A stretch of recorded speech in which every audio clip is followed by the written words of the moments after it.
respected Chief Guest, Vice Admiral Ajit Kumar, Chair of the session Ms. Shiva Kumar, Guest of Honor Dr. Rajesh Shekharan Pillai, our President Mr. Ravindran, distinguished speakers, representatives of other LMAs, invited guests, delegates, and members of VMA. I feel quite obliged to all of you who have helped the VMA to conduct the South India LMA Meet and Management Convention consecutively for the second time. VMA came into existence in 2010 and we got affiliation in 2012 and we got Best Emerging LMA Award in 2014 and Mr. Shiv was the chairman of that selection. Thank you, sir. Thank you for that. I personally apologize Mr. Shiv. We passionately call him Mr. Shiv for disturbing him every day to be our chief guest. It is his commitment and passion to the management fraternity that drew him to this event. Thank you, sir.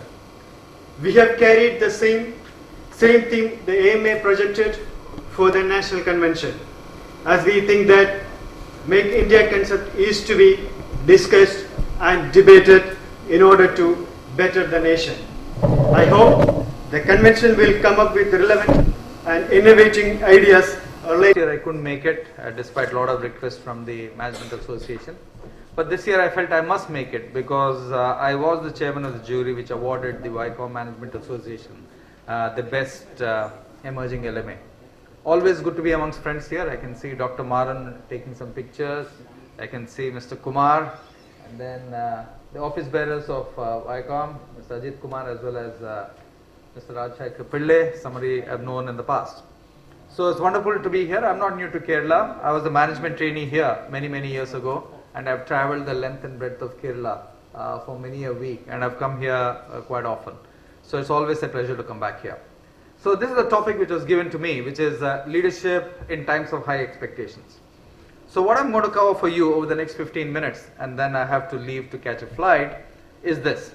First, I'm going to talk to you about what's changing. There's a lot of change in the world, but I'll pick 3 themes of some significant change that I see and how it will impact leadership and society. The second is, what are high expectations? Okay, is high expectation something as a word which we are hearing today, or it's always been there in the past? Next, what happens when expectations are not met? Okay, what happens when expectations are not delivered by a leader? And finally, I'll summarize. So this will take 15 minutes and then you will get a fill of high expectations. Next, first, are expectations different today from the past? I don't think so. I think expectations of leaders have always been high. Whether it was Mr. Churchill, whether it was Mr. Nehru, whether it's Prime Minister Modi, at any point of time, leadership is always called on to deliver much more than what they promise, much more than what they can deliver. So the very fact that you're a leader places you in a huge responsibility space to say, I must deliver to my constituents. Who the constituents are is entirely up to you for you to define. In the business context, earlier we used to say shareholders. Today we say stakeholders. Anybody who has to gain or to lose from the way a business runs is a stakeholder in my book. So every stakeholder has a certain expectation of the business and equally of the leadership which is running that business. Okay, so I don't believe that the stakes today are different. The stakes are much more open today in a technology-led world. Anything a company does, anything a leader does is out in the open. So in that sense, since there's so much transparency, automatically the expectations are higher. That's the first point I want to make for you. Of the 3 points, when we look at high expectations, I think fundamentally the society is changing. The role and status of women in society is changing. This will have a fundamental impact on India in the next 10-15 years. We've always seen that literacy has been one of the most important determinants of development for a state. Kerala was one of the most literate states amongst women and hence one of the most developed states in terms of health practices, education, etc. I think we will see more and more women in the workplace now. So currently there are about 35-40 million women in the workplace right now. We will see virtually a doubling of the number of women in the workplace. Okay. So I think it's absolutely important for leaders to tap into this huge talent that we have, which is that of women. And I think this will be one of high expectations, both from women as well as society. So I think doing something around the area of women in society is going to be a fundamental challenge. And I think the biggest opportunity for leadership. Second, technology is changing everything. It's making people impatient at one end. I'm absolutely sure that as I speak with you, there will be many people in the audience who are still SMSing. There are many people in the audience who are Twittering, etc. Technology is extremely open, easily available, but it makes us very, very impatient. When you send an SMS, you want to know if the other person has received it, or you want to see the double click or received or whatever it is you want to know. Okay, it makes you terribly impatient. What is technology doing in the world? It is shortening the product life cycle of every single product category, number one. Second, with the information available out there, anybody can have more knowledge than the leader at any point of time. All he has to do is search for the information. A lot of people feel that when they are spending time on the net, it is free. It's not free. Your time is very precious. So for leaders, you have to be very clear how you use technology and how you allocate your time. So one of the most important things a leader can give his people is his or her time. And I think in a technology-led world, people want more and more of your time. Earlier it was only face-to-face. Now there's email, there's SMS, there's WhatsApp, whatever it is. They want more and more of your time. Okay. So that's the second big challenge for leaders, allocating their time in a technology world. Incomes are changing. And I'll specifically take rural incomes in India. India this decade will get younger, richer and more educated. I've said this many times. Incomes are changing. And if you look at the rural income specifically in India, the total population of rural India in 2010 was 800 million people. In 2020, which is 5 years from now, it will be 900 million people, a jump of about 12%. Okay? People earning less than $1 a day in 2010 was 400 million people, or exactly half the number of people in rural India were earning less than $1 a day. In 2020, there will be 250 million people who will be earning less than $1 a day. So in that sense, that group of 400 has reduced by about 40% to 250 million people. People earning between $1 to $5 a day in 2010 was 350 million people. In 2020, it will be 500 million people. So that's almost a 45% increase.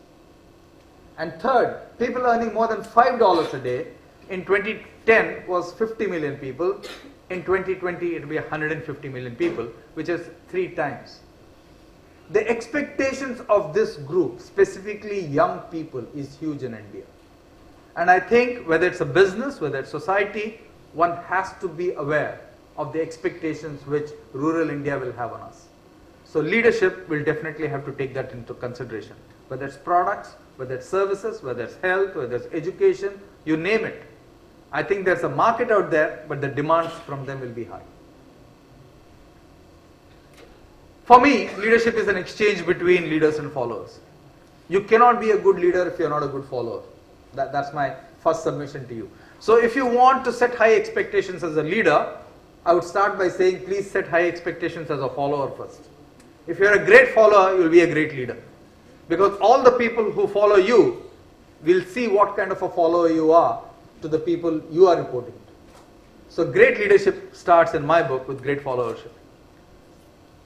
What are explicit expectations from leaders?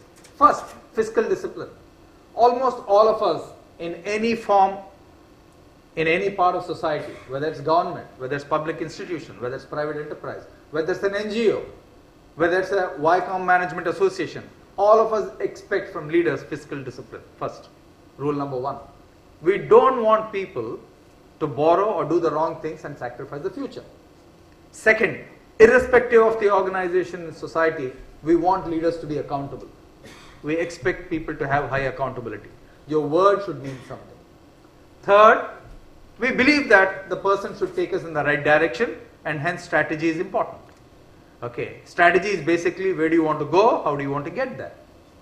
And finally, we believe a leader, apart from just talking, must deliver via strong execution. These are absolutely explicit expectations from leaders. Every single organization, every single institution, every single part of society will expect that. These are explicit. Let's look at what's implicit. What's implicit expectations from leaders? First is fairness. You know, one of the things I learned very early is that there is no training school for judges.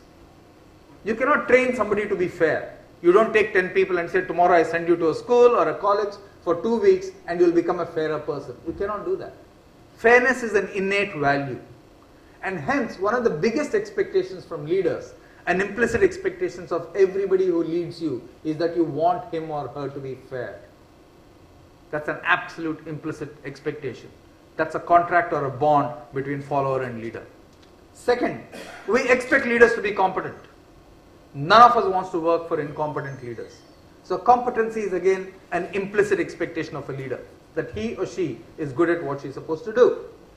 Third, I mentioned that leaders' time is very, very important. One of the things people really want from leaders is great listening skills. Okay, all they want is for you to listen to them very carefully so that they can download their worries or emotions or concerns on your shoulder. So that's an implicit expectation, the ability to listen to your followers. Next, for leadership, people want you to engage with a larger ecosystem and not just your own company people or your own society people or your own institution people. They want you to have a representation beyond the confined boundaries of how your job has been defined. They want you to stretch beyond that and reach out in society so that they, the company, the institution that you represent, has a much bigger feel and a much bigger shadow. That's something which is an implicit thing. And the last one is all followers expect leaders to provide meaning. Okay? In a sense, in a company it could be purpose.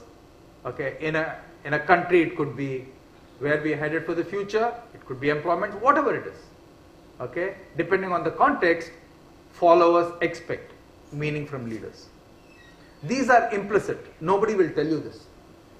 But this is almost a given if you want to be a good leader and if you want to deliver against high expectations. If you deliver on this, you are fair, you are competent, you are a great listener, you engage the ecosystem, and you provide meaning to people who work with you and provide direction, invariably you would have met most of their high expectations. Today, a CEO, and I speak only for business, is now measured on anything between 55 to 75 parameters. 10 years ago it was 10 parameters. You'd say top line, bottom line, productivity per employee. Life was very simple. But in today's world, as I mentioned, with stakeholders, with sustainability, etc., a CEO is accountable for 55 to 75 measures. Every single measure you can think of. For example, somebody will say, what's the ratio of women in your workforce?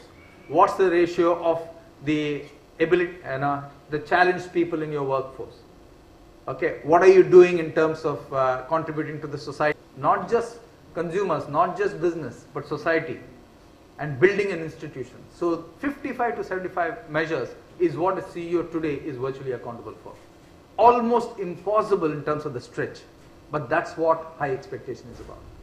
Okay, today you have to do this, and you have to do this in a manner in which you're composed, you're balanced, and you get across the feeling that you are caring for society and people. I think that's the most important one.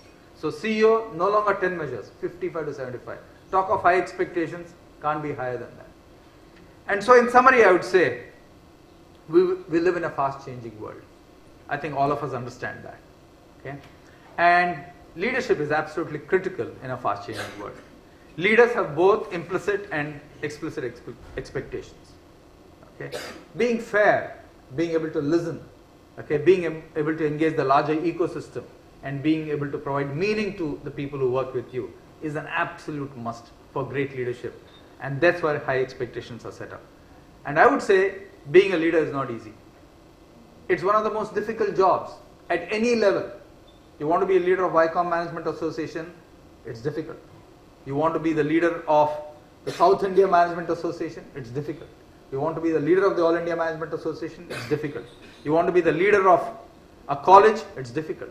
You want to be the leader of a private institute, it's difficult. You want to be the leader of a country, it's difficult. It's not easy. You have to make a number of sacrifices in order to meet the expectations of your followers. If you don't have the stomach for those sacrifices, you should not take the leadership job.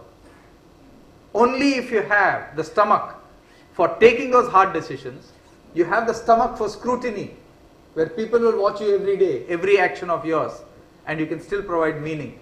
That's when you really met high expectations. So I would end by saying, leadership is a journey, and the journey is the reward. You can never say that I've become a perfect leader, and you will never be able to say that. But if you go on the journey and do your very best, I think your followers will say, he met all the expectations that we had of him or her. Okay. That's all I have to say. Congratulations, Viacom Management Association, again on your award last year. It was really good for me to be part of the jury to award that to you. Okay, all the very